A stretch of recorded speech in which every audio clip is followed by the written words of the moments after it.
Well, it is finally election day, and I'm sure everyone is ecstatic to get this thing over with.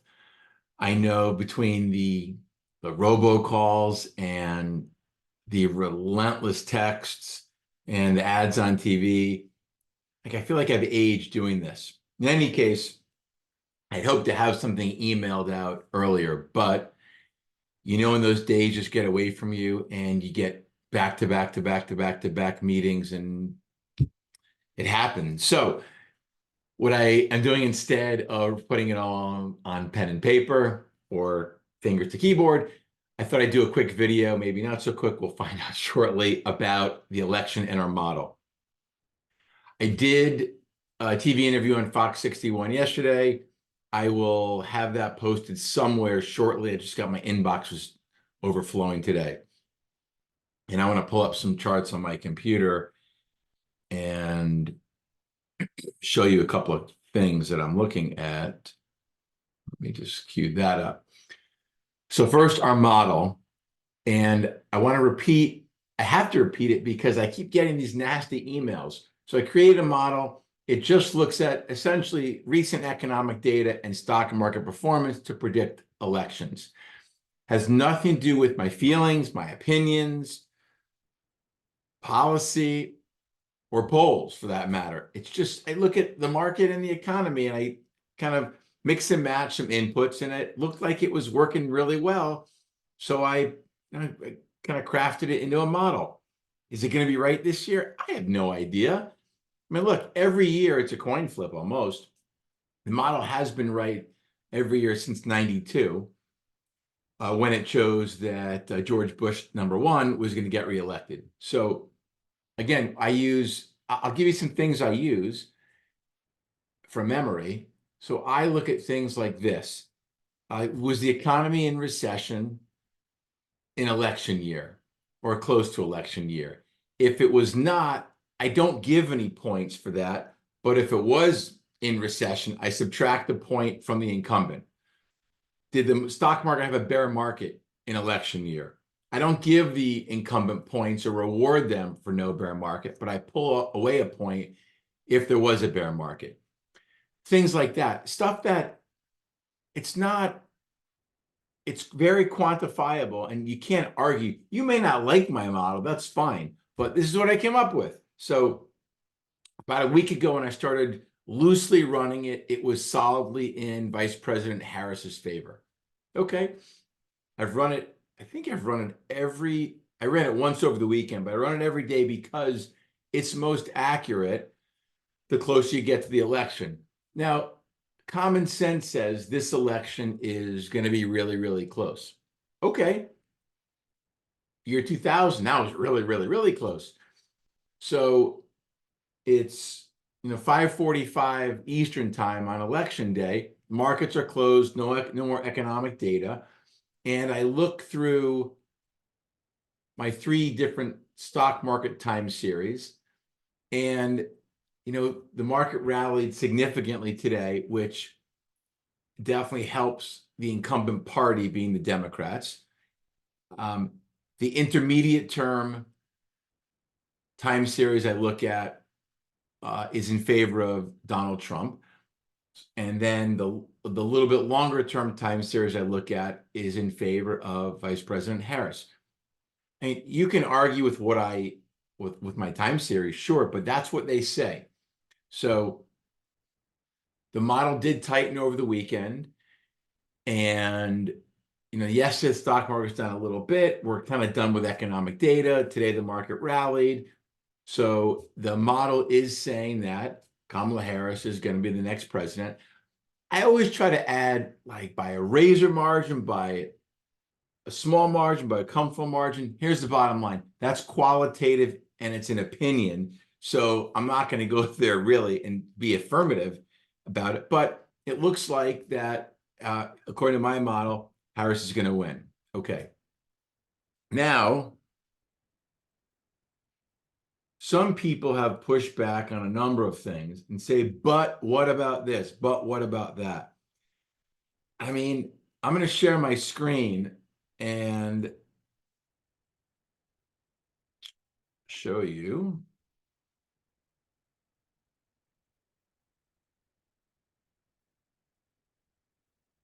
that's the S&P. That's not what I really care about. So people have said to me, Paul, here is the Donald Trump media company stock price, and it clearly tells you he's going to win. So I looked at, I'm like, really? That tells me Donald Trump's going to win? Here, my buddy Jeff Benjamin at ETF.com emailed me this morning and said, I'm doing a story on DJT. Can you offer me some comments? Of course. So I want to pull up, yeah, because I calculated some stuff. Here's what I found, folks. Ready? As of 11:14 this morning, Trump stock was up 30% in 2 days. So clearly that means he's going to win, right? The stock is down 30% over 5 days. That clearly means he's going to lose, right? Stock was up 150% year to date. So that means he's going to win. Well, the stock was also down from its peak 50%. So somebody a whole lot smarter than me can tell you how to decipher this wild trading action in Trump stock. During the day, today, let's go. Look what happened during the day. I mean, all of a sudden, it started to plunge from 38 and change down to 31 and a half. Does somebody know something? I seriously doubt it. This is my opinion, to dismiss this claim that Trump stock is a good indicator. My opinion is that the people who are more bullish and supportive of Donald Trump are more willing to put their money where their mouth is and invest in the stock. And I think the people who are Harris supporters don't really care about the DJT stock, so they don't play it. That's what I think. Somebody else said to me, but, here, Bitcoin, because Donald Trump said he's going to create a Bitcoin reserve, national reserve. Okay. So they say that Bitcoin rallying since early August signifies that Trump's going to win. And it's not as wild and volatile as DJT, but what about if someone looked at it from mid-March and says, well, but it's down since mid-March, but it's up since August, but it's down in the last couple of days. So again, you're a lot smarter than I am. I can't glean anything from this. Finally, I was told that because the 10-year yield, which is the long-term interest rate, is rallying from a low of 3.6. Now it's 4.29. The rally in yield says Trump's going to win because under Trump, the economy is going to take off. They're also going to have bigger debts and deficits, and that's going to mean higher rates. Maybe. Of all three, that makes the most sense, but I have not been able to quantify that when I look at other elections. It may be telling us that right now, but telling it to me once doesn't give me any confidence that it's going to work going forward. So that is what we're seeing. Oh, so someone else said, well, look at the solar ETF, TAN. For full disclosure, we own this as a firm.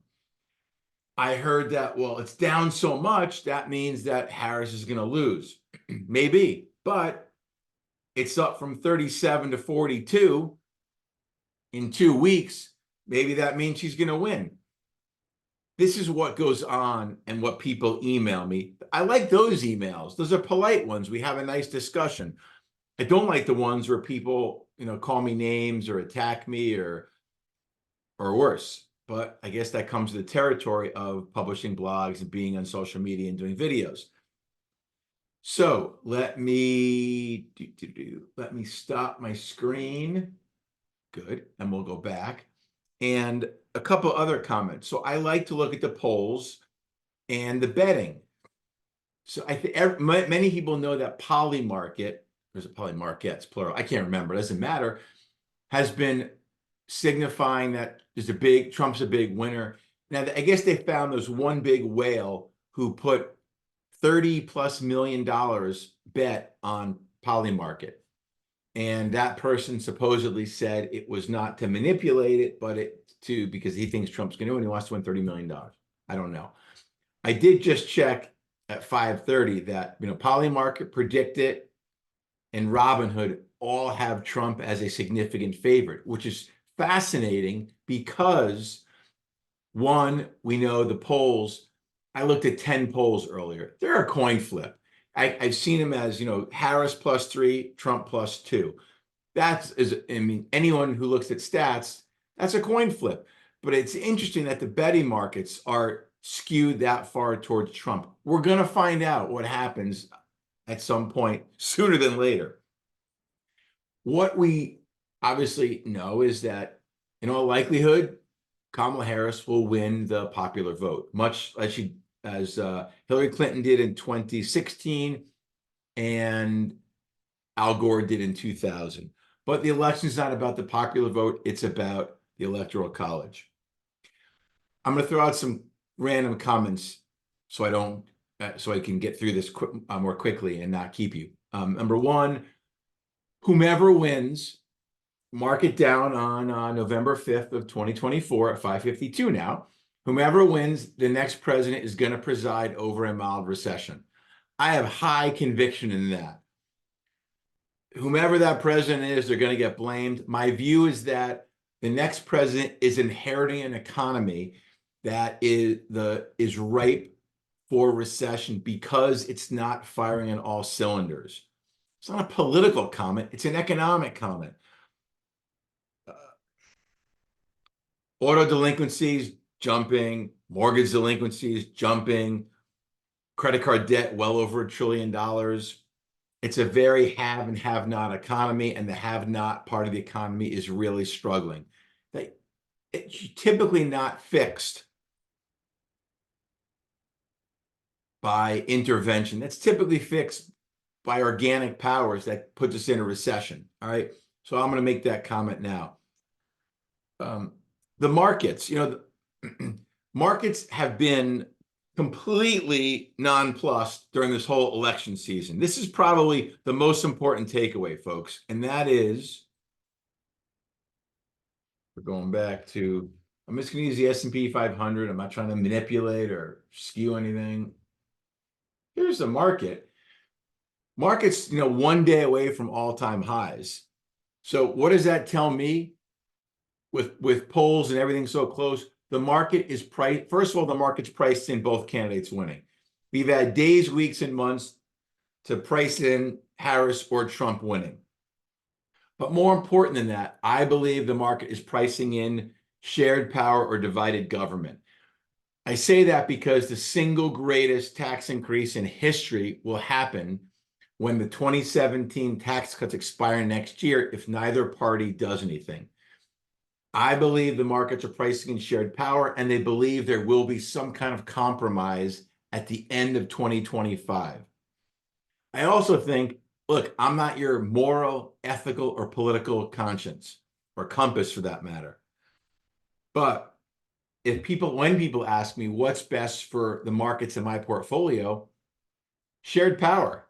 However that works out, gridlock in Washington, the markets thrive on, because it's certainty that nothing big will come out of Washington.